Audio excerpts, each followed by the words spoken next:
こんにちは。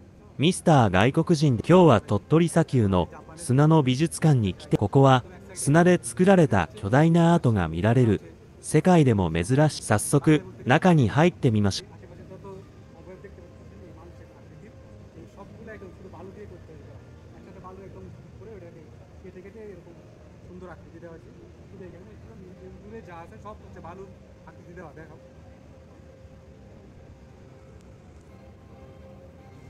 এটা হচ্ছে জাপানের না বৌদ্ধদের মন্দির।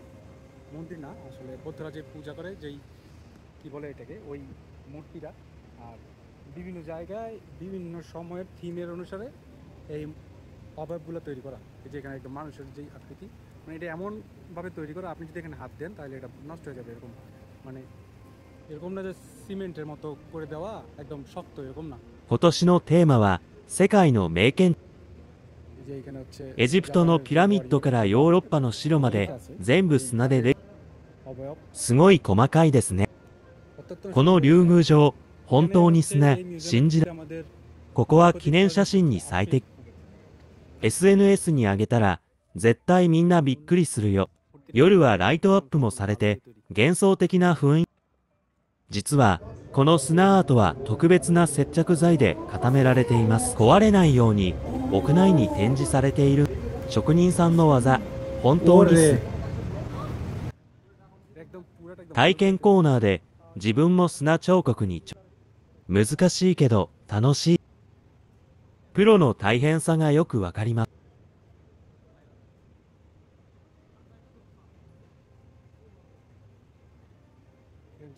সব একদম বালু দিয়ে তৈরি, শুধু বালু।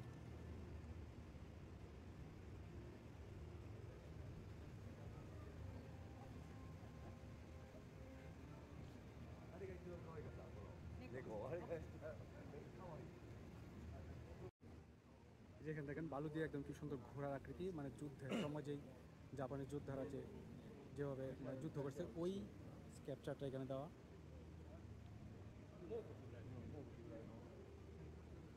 আর এখানে হচ্ছে জাপানের রাজা অথবা নিনজা, হয়তোবা নিনজা রাজা আমি জানি না, ওদের অবয়বে হচ্ছে বালু দিয়ে এটা তৈরি করা। এত নিখুঁত, আসলে এটা জাপান নিজ দিয়েই সম্ভব, এত নিখুঁত শুধু বালু দিয়ে। এই লোকের নাম হচ্ছে ম্যাথিউ পেরি। উনি 1853 সালে হচ্ছে জাপানে প্রবেশ করে এই শিপের মাধ্যমে। তো এই শিপ দিয়ে উনি প্রথম জাপানে আসে আর কি। তো ওনার এই অবয়বে এখানে এটা তৈরি করা হয়েছে। এই প্রত্যেকটা থিমের সাথে লেখা আছে যে আসলে এই যে এখানে লেখা আছে এটা কি এর আদলে বানানো হয়েছে। এত নিখুঁত, শুধু বালু দিয়ে এইভাবে তৈরি করা যায় যে এটা মানে কল্পনার বাইরে। এই দেখেন, এই যে এটা একদম বালু দিয়ে বানাইছে, হাতের রেখাগুলো দেখেন কাঠি দিয়ে আঁকছে যে বোঝাই যায়। এই যে এটা হচ্ছে হিরোশিমাতে যে বম মারছিল, যে পিস মেমোরিয়াল মিউজিয়াম, যেটা ওটা বানাইছে হচ্ছে বালি দিয়া। কিছুদিন আগে যে হিরোশিমা ঘুরতে গেছিলাম এই জায়গাটা দেখার জন্য, আর এখানে এটা হচ্ছে বালি দিয়ে তৈরি করছে।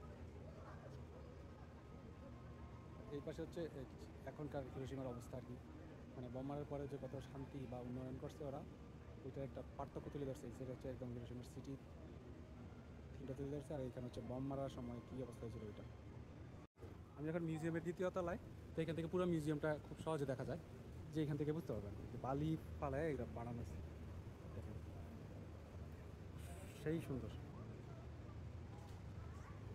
আমি এর আগেও তথ্যরিতে আসছিলাম কিন্তু এখানে আসিনি, এটার খবর তখন জানতাম না, একদম এখান থেকে ঘুরে গেছি এটার গেট থেকে, কিন্তু এটা যে এখানে বা এটা যে এত সুন্দর জানতাম না।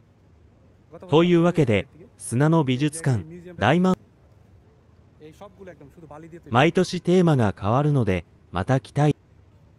皆さんも鳥取に来たらぜひ訪れてみて。ミスター外国人でした。